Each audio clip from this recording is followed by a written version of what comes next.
Jon Jones teases his return in November, fires back at Tom Aspinall in his UFC 304 co-main event.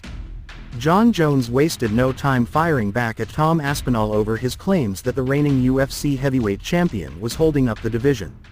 On Thursday, UFC CEO Dana White announced Aspinall would face Curtis Blaydes in the co-main event at UFC 304 on July 27, with the interim heavyweight title going up for grabs.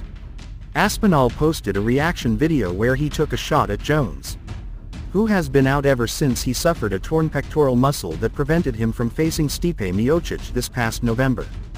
Usually, when the champ is coming back, the interim champion would obviously fight the champ, Aspinall said.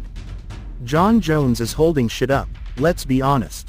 He's playing games. Jones responded with a message of his own on Twitter with a reminder that Aspinall is defending his belt in a co-headlining slot underneath Leon Edwards vs Bilal Muhammad in a welterweight title fight at the top of the bill in Manchester, England.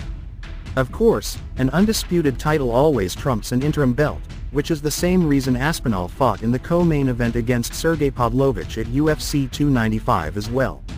"Trolls telling me I'm slowing down the division by getting injured," Jones wrote. Meanwhile, the next two heavyweights aren't even a main event. Interesting.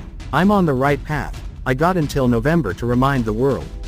Again, in a now-deleted tweet, Jones initially proclaimed he was returning November 9 at Madison Square Garden in New York City, which is a yearly landing spot for the UFC. There's no official word if Jones vs. Miocic is expected to headline the UFC's return to New York in November. It's clear that's the target on Jones' mind.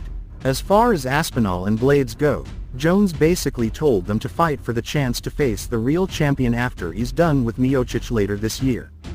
Curtis vs Tom for the official #1 contender spot, Jones said.